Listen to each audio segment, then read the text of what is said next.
Good morning बच्चों मैं 6 class के बच्चों के लिए सामाजिक विषय लेकर उपस्थित हूँ। अभी तक बच्चों आप लोग सामाजिक विषय देवदीप सर से पढ़ रहे थे। अब आज से सामाजिक विषय आप हमसे पढ़ेंगे। तो जैसा कि आज आपकी मेरे साथ पहली क्लास है, तो बच्चों मैं आपके लिए इतिहास विषय लेकर आई हूँ। और सर ने आपको पार्ट 1 और पार्ट 2 तो पढ़ा दिया है, उसको लिखवा भी दिया है। बच्चों मैं उम्मीद करती हूँ कि आप लोगों ने अपना कार्य जो है वह पूरी ईमानदारी के साथ कर लिया होगा। और आगे आज आप पढ़िए तीसरा पार्ट 3 है सिंधु घाटी की सभ्यता। सिंधु घाटी की सभ्यता।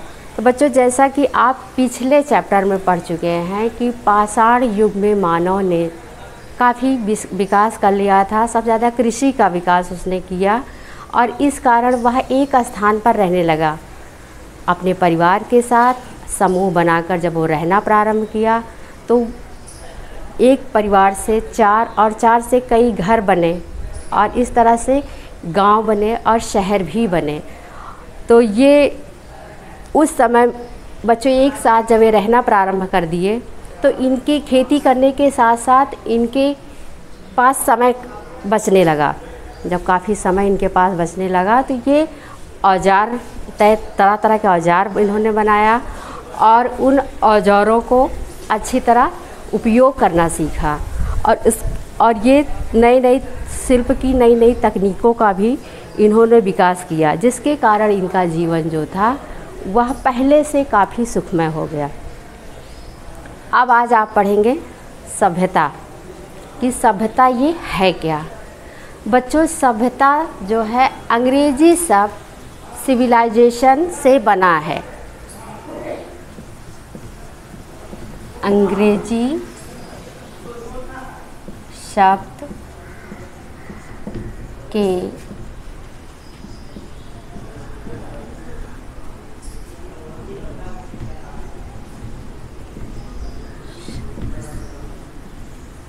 सिविलाइजेशन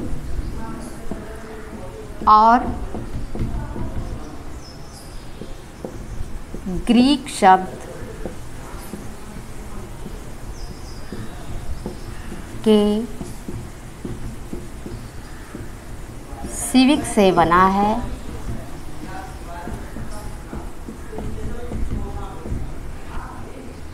जिसका अर्थ होता है नगर।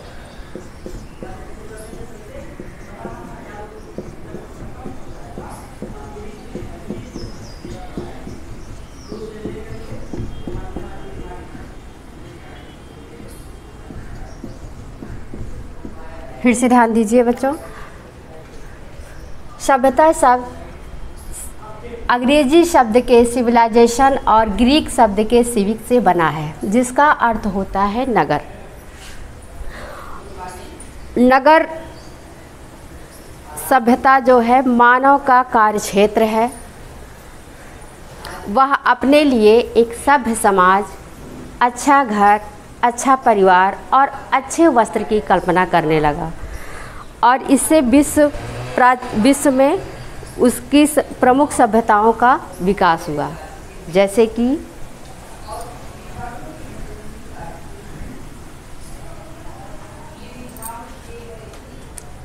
पहली सभ्यता जो है वह है सुमेरिया की सभ्यता।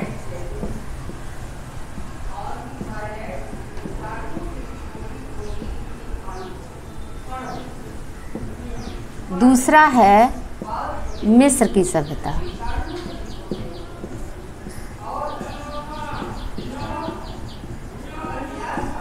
और तीसरा है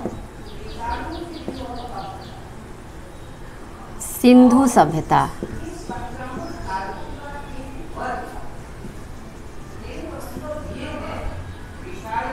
घाटी सभ्यता। चौथा कीट सभ्यता। पांचवा चीन की सभ्यता।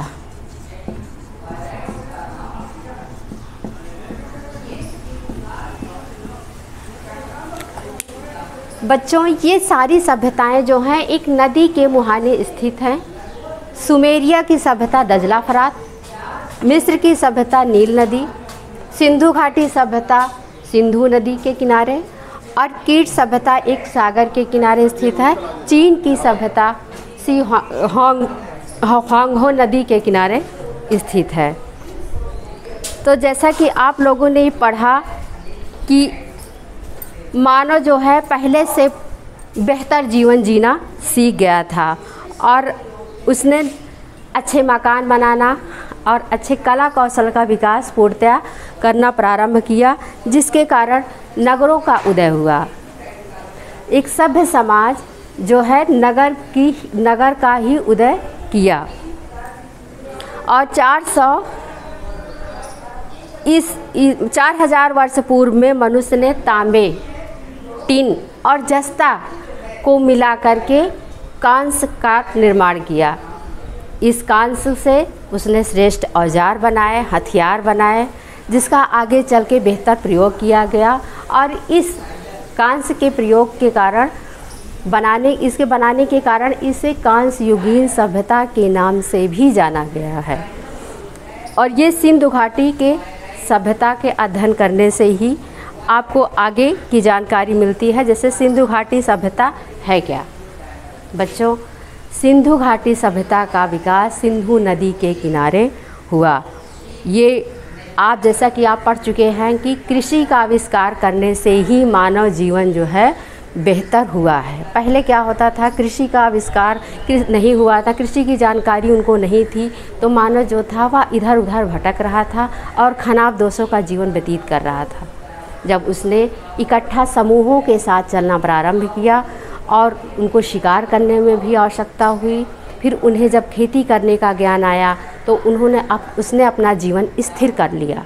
वो एक जगह निवास करने लगे और एक जगह निवास करने से खेती जो अपना सारा समय वो शिकार में बेकार करते थे, उससे उनको यह लाभ हुआ कि उनका सारा समय बचने लगा। जब समय बचने लगा तो उन्होंने अपने अपने कार्य को नए नए तरीक़ों से करना प्रारंभ किया। जहाँ पर एक जगह पर एक ही स्तर का कार्य हुआ है, वहाँ पे नगर की व्यवस्था हुई है। तो बच्चों, आज केवल हम आपको इतना ही बताएंगे। आगे हम सिंधु घाटी की सभ्यता के बारे में अगले वीडियो में बताएंगे। धन्यवाद।